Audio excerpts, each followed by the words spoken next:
creativity comes from people, it's a part of your soul. It's about being courageous. It's about being brave. Showcasing a tiny piece of your soul and putting it out there for people to share, enjoy the moment, be in the present. Es difícil definir la creatividad en pocas palabras, pero yo diría que es una gran búsqueda de expresión, que es la chispa para llegar a la excelencia. Es una forma de ver la vida, el ser creativo. Where's the place that dreams come true? Where's the place that people go from lows to immense highs, fueled by only what's in their head? People have a dream. They want to be able to realise that dream. How they do that is they're going to go to the most alive city in the world. It's going to be in New York. It's going to be in New York.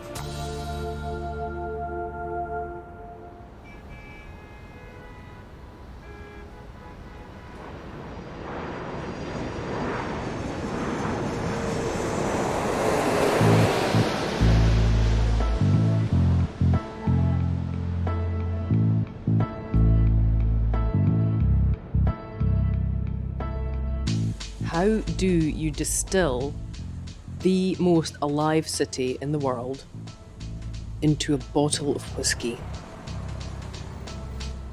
Nueva York probablemente es el reto más grande por la dificultad, por la diversidad, por la complejidad de una ciudad que probablemente tiene muchas identidades en una.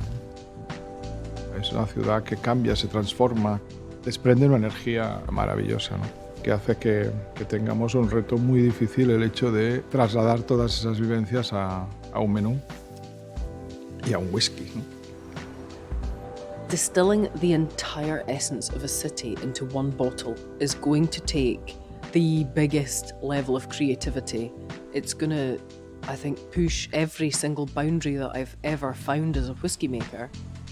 I really hope we get to see as much of New York, of all of its faces, to then pull it back and distill the essence of the city and see where we go from there. Exactamente. Vamos a ver qué pasa, vamos a ver qué sale. It is my first trip to New York City, and it is amazing.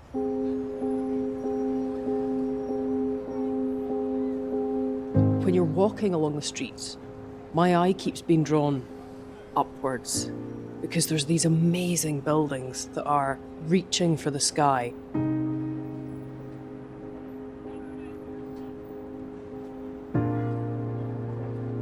El hombre ha sido capaz de hacer esto, ¿no? Es una ciudad maravillosa, increíble, hay inteligencia, talento, trabajo, esfuerzo puesto en construir un lugar de convivencia. La ciudad es un lugar de convivencia. Pero es espectacular, ¿no? Cómo está hecho y de qué manera se han construido, ¿no? Esos edificios. Cuando ves una ciudad así, vuelves a confiar en la humanidad y piensas, tenemos que ser capaces de resolver las diferencias que todavía hay. Honestly, having grown up looking at American movies, seeing the Empire State Building, the Chrysler Building, you know, having seen these absolutely iconic buildings, and then to be here, it's honestly, I hoped it was true, but I didn't think it could be, because you see it in the movies and you think, oh, it can't be like this, and it is. I don't think you could drive in New York without a horn. It's not an angry honk, honk, honk. It's, let's keep going. Keep it going. The city is alive. And then you see things like the steam coming out of a manhole. Everything is tangible. Everything's just pointing upwards to the sky. And that's kind of like the feeling. It's so positive. It's reinvention, creativity, how to express yourself, but always in a positive, uplifting manner.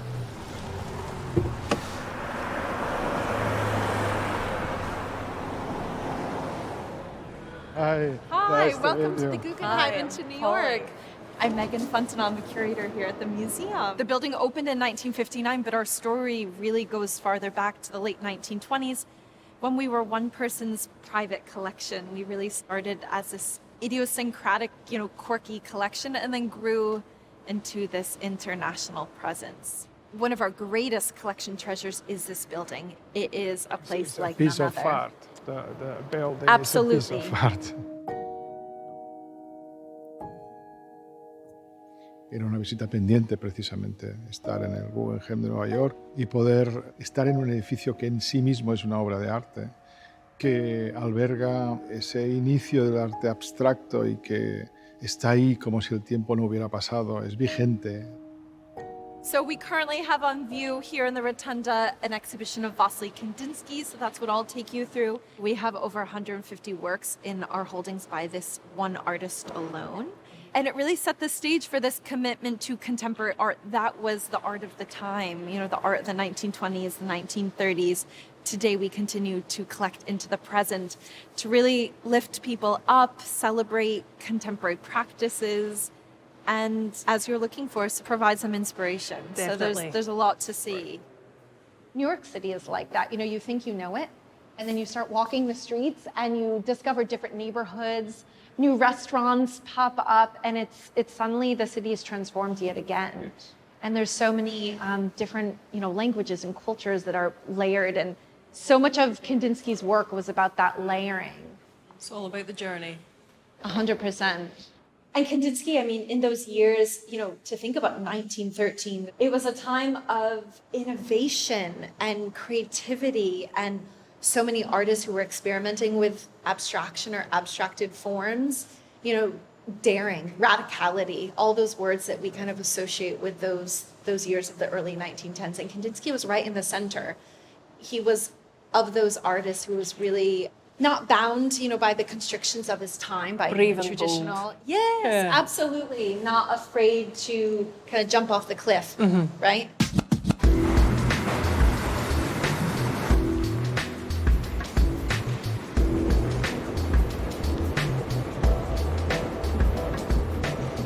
Nueva York es una ciudad de contrastes donde puedes ver a Kandinsky en el Museo Guggenheim y puedes ver arte en las calles, en los muros. Todo representa algo, todo está lanzando un mensaje, todo está contándonos cosas. Probablemente es la ciudad que más culturas alberga y eso la hace única, la hace especial, la hace distinta.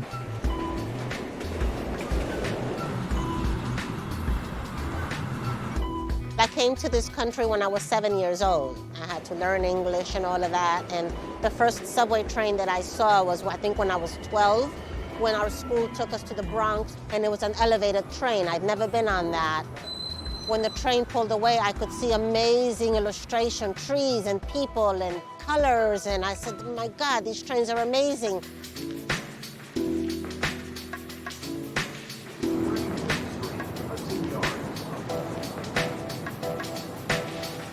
When we were painting graffiti, and as teenagers, we were risking our lives painting the subway trains.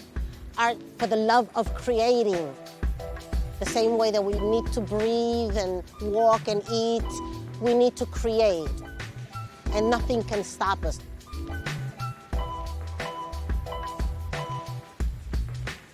She is sassy.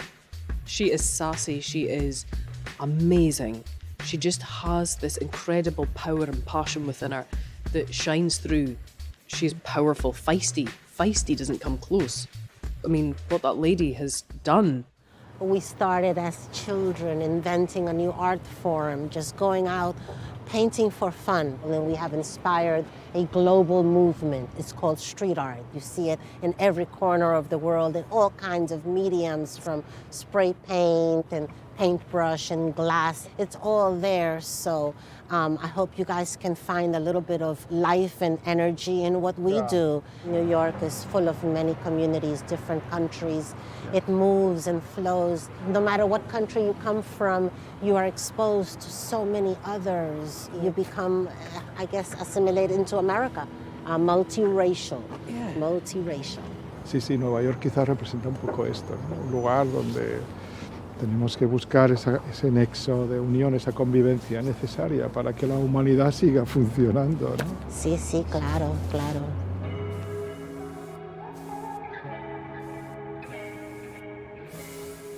Latinos and African American and Asian people and Indians, and there are so many, and it is our part to inspire and to use our walls and our platform as a voice.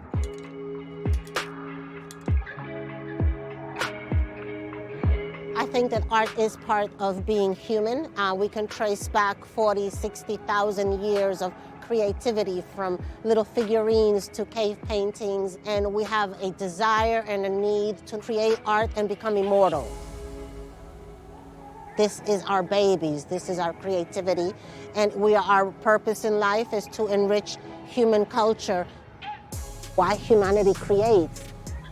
For optimism. You know, we tried our best. We used our voice, our platform, for the better of humanity. The musicians, the artists, we're the loudest, reckless ones that will scream out and speak out. If you have the opportunity to change this world, make an impact, then do so.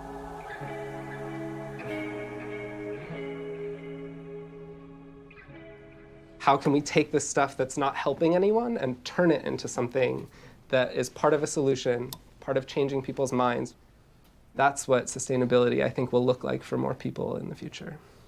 This is trash that other people throw away, and we are able to sustain living off of it. Yeah. So what I'm doing is a part of the ecosystem of sustainability in fashion. I love but it. it's possible to do this in any industry and with any trash. So when we cut out a piece, instead of throwing the rest away, we'll take those and start a new piece with it. So we'll make big pieces like this, and they're all a little bit different. Everyone comes out one of a kind. I mean, I can tell you, I bought this fabric in college. I got this one 2 weeks ago. So Really? yeah. Oh, that's amazing. So this piece is at least 15 years old. I mean, what he does is just incredible. So he takes these tiny, like tiny scraps of material from other people's like cutting room floors and then makes clothes from it. The thing that's springing to my mind is layers. Layers and complexity. Yeah. I mean, I think the patchwork is a beautiful metaphor because it is like New York in a way, you know, like New York is only New York because of all of the little things and people and businesses and restaurants that make it New York.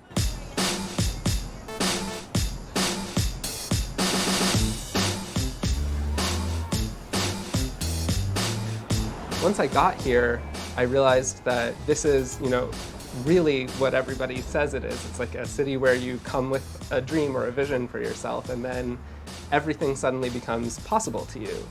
And I was only like 25, and I knew that I had no money to shop. I had no money for new clothes. I didn't have a real career or a collection or clients or anything.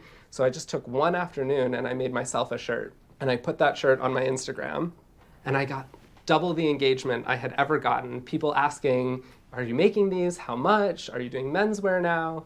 And I realized that by making things that I wanted, it was so much more relatable for other people. Instead of chasing this like runway dream or celebrity dream, just what do I want? And so I started knocking on doors at factories and cutting rooms, other designers that I knew. Can I have your trash? Can I take your scraps? He came to New York with a dream, and he absolutely worked himself to the bone. He was one man with a sewing machine. He made the garments. He wore the garments. People went, that's cool. And one day this guy came into my booth and was just talking to me forever. He bought a bunch of things, so I was a little more happy to talk. And he stopped me in the middle of the sentence and said, I just have to tell you, your clothing is alive. And 3 weeks later, he invested in my company and helped me open a store. And I was like, what's happening? You know, and suddenly you feel like you're not just hearing about New York, but you're living that like actual dream in New York, like pinch me. Probablemente Nueva York sea un ejemplo, ¿no? de gente con fuerza, con resistencia y con mucha capacidad de resurgir. También en esa cultura anglosajona y especialmente americana o probablemente sobre todo neoyorquina, ¿no? de aceptar que la vida no va a ser un camino fácil y que vas a caerte y que te vas a tener que levantar otra vez, ¿no? We're very proud of our city. We love to share it, and what I've seen as a creative who came here with an idea, with a dream, with a vision, with a goal, is that people are willing to accept it if it's real, but you have to be yourself. Todo puede suceder en Nueva York. Es una ciudad que cuando llegas, y Polly lo decía, llego por primera vez y parece que ha estado aquí, porque la he visto en las películas. Son imágenes que las tengo grabadas en la memoria. Es una ciudad amable, abierta, y la gente es muy próxima. La gente sonríe. Te cruzas la mirada y te sonríe. Estás pasando. Hay una energía en ese sentido que yo por lo menos he percibido y que me parece que Nueva York ha hecho un cambio se ha humanizado un poco. Tengo la sensación de que se ha humanizado un poco respecto a otras visitas anteriores. Welcome to New York. Thank you. I am feeling very welcome. Yeah. Very welcome, and I think that's, And then you just don't say New York City. If you really want to say it, you say, welcome to New York. New York. New York. Yeah, exactly. Brilliant. I'll practice. The DNA of New York City is all about the people. It's all about what everyone brings to the table. So you're gonna hear all these amazing sounds, and the backdrop will always be just the din of the city. There's, the cars, the horns, people walking and talking, the music. You blend that all together. That serves as a good backdrop to the people, though. People bring and really make this New York City what it is. They are the lifeblood.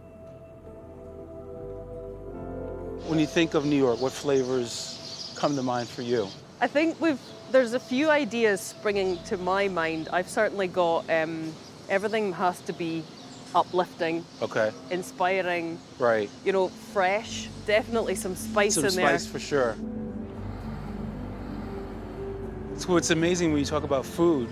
Here we went from, Soho, and Okay. here we are entering, Little Italy, another food mecca. The fresh The products. area where Okay. Chinatown really begins, right here on Canal Street.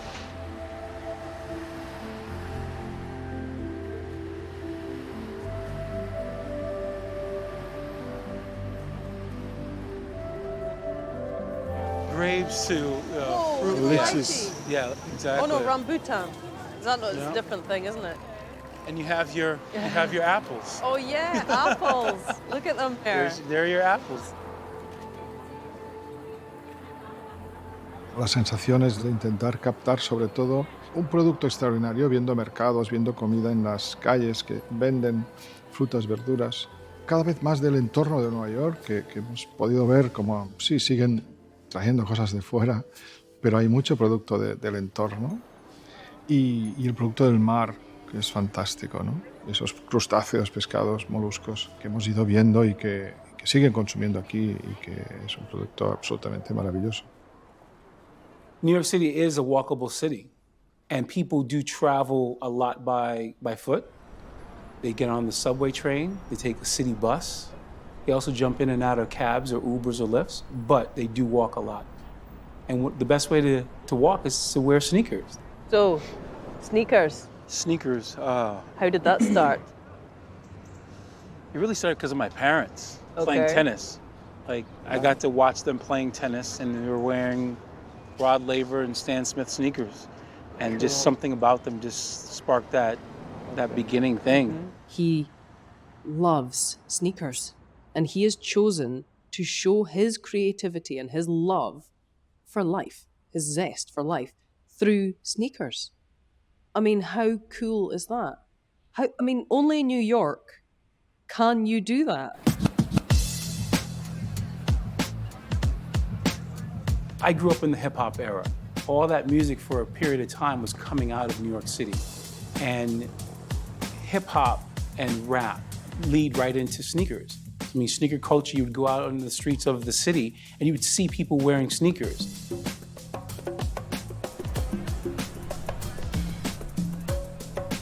I think sneakers, give us the opportunity to show off who we are and what we're about. I think especially in New York City, with there being so many people, you're talking 8 million plus people, how do we stand out in the crowd? We're able to do that with our sneakers. We're able to put our stakes down and say, I am D. Wells, you see me, you see what I'm wearing, I'm here, just like you're here.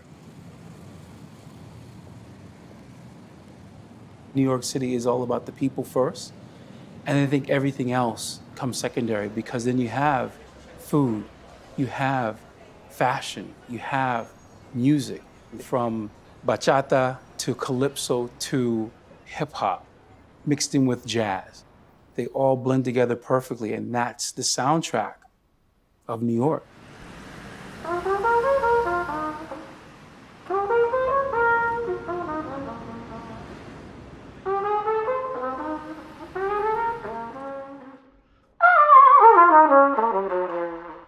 No, until I actually played, I didn't know I was gonna play that. People, we're creative. Human beings are creative. And where you have a lot of people and a lot of energy, and there's opportunity, great things will happen. Well, New York has been the mecca of the music for such a long time. And it goes all the way back to the original Dixieland Jazz Band left New Orleans and played in Midtown Manhattan, and that's where the jazz took off for them. Louis Armstrong went to Chicago, but then he came to New York. George Gershwin's concert in the 20s, that was here. Duke Ellington was in the Cotton Club, that was here. Count Basie's orchestra came from Kansas City. They came to New York City. All the radio orchestras, New York City. Radio City was in New York City. Benny Goodman left Chicago, came to New York. Duke Ellington's Carnegie Hall concerts, he came from Washington, came to New York City. Charlie Parker famously left Kansas City, came to New York. To John Coltrane, North Carolina, Philadelphia, New York City. Miles Davis, St. Louis, New York City. All the greatest clubs were here. A couple still around. Well, the Village Vanguard is still here. The reasons and the list go on and on because of the concentration of people and the intensity of the experiences and the presentness.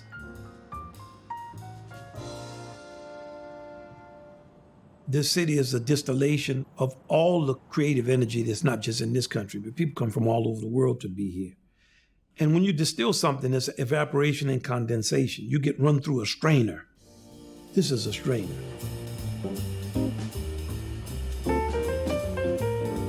I think New York, with all of the people coming from around the world, they've all come together and created the foundations for this amazing explosion of creation.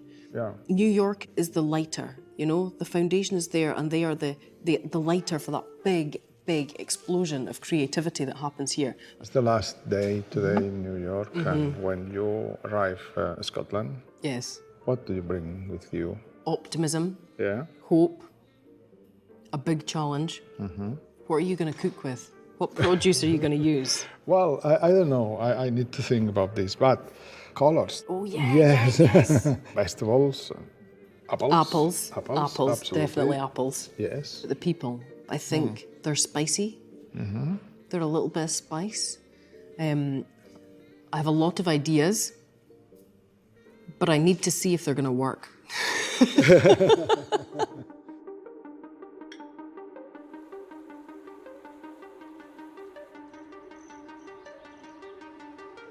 My job is leaving a legacy. These products that we make are a legacy, but still, they're about celebration, they're about life, they're about today. It's all about looking back, enjoying the moment, but looking forward as well, like a little echo of New York City. I've made a lot of notes, and all of them kind of come down to people. Resilience, history, legacy,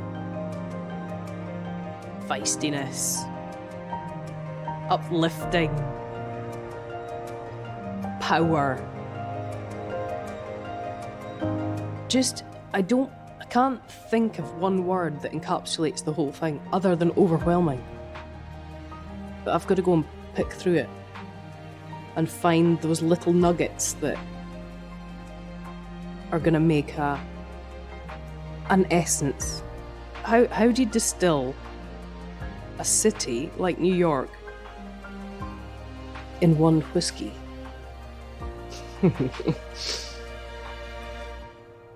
By coming and meeting people. Yeah.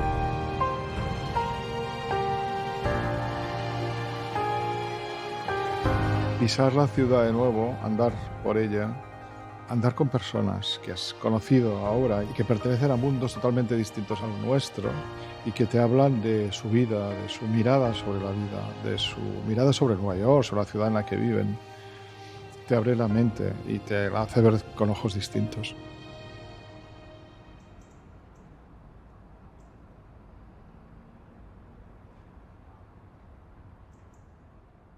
Dar de comer es algo muy, muy serio. Requiere de una gran responsabilidad por quien cocina y de una gran confianza por quien va a recibir ese plato preparado.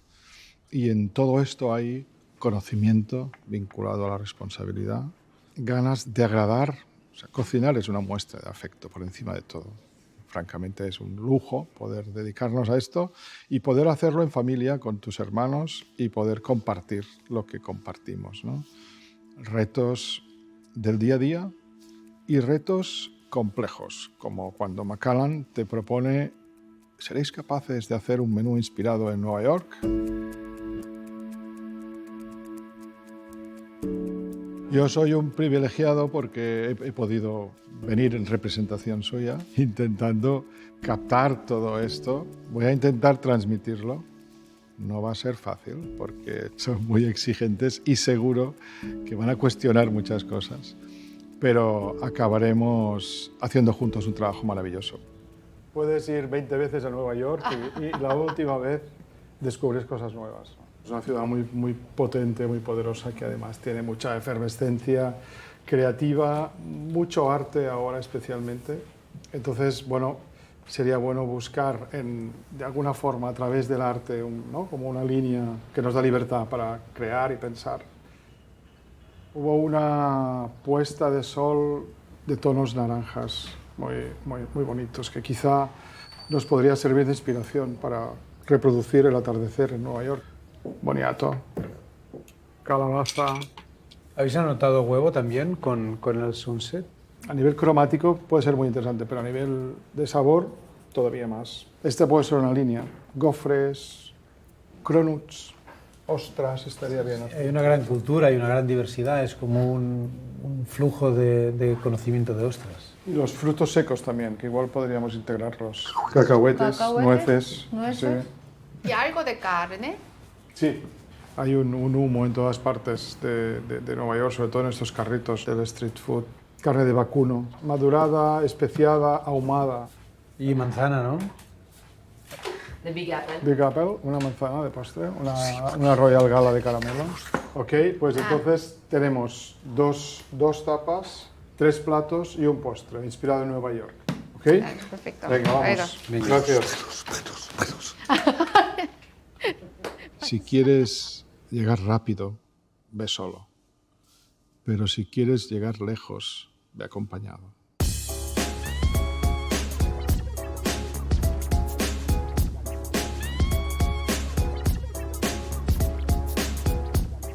Nosotros vamos juntos. Desde que empezó la historia, Joan Roca, desde los primeros años en que primero con Josep y luego con Jordi, vamos juntos. Y juntos hemos sido capaces de crear un mundo a nuestro alrededor que tiene que ver con compromiso, con esfuerzo, con trabajo, con capacidad de compartir, con capacidad de asumir retos. Podemos hacer un ketchup casero. ¿Ácido, salado? Dulce. Dulce. Ketchup Ácido, salado y picante un poco.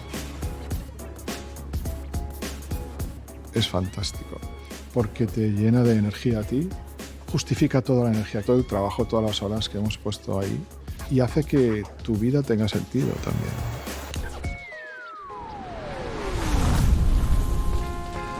La pasión hace que todo fluya, que alimentes el conocimiento necesario para llegar a donde quieres llegar.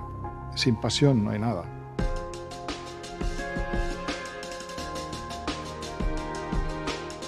It's just incredible the work that they do.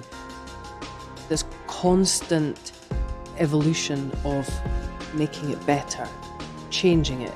What can I do with this? Let's look at that. Using them as an inspiration, but in an amazing position where we are in partnership with them. We can feed off one another. It's pushing those boundaries together.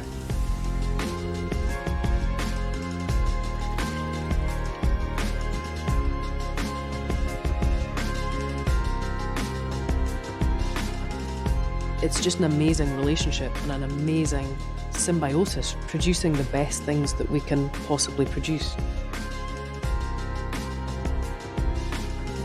El reto de hacer un whisky, el reto de pensar un menú, es una forma de creatividad pura, ¿no? Es una manera maravillosa de rendir un tributo a una ciudad que nos fascina. En el fondo es lo que estamos haciendo, un pequeño homenaje o un gran homenaje, porque habrá mucho trabajo y mucha energía puesta detrás a la ciudad de Nueva York.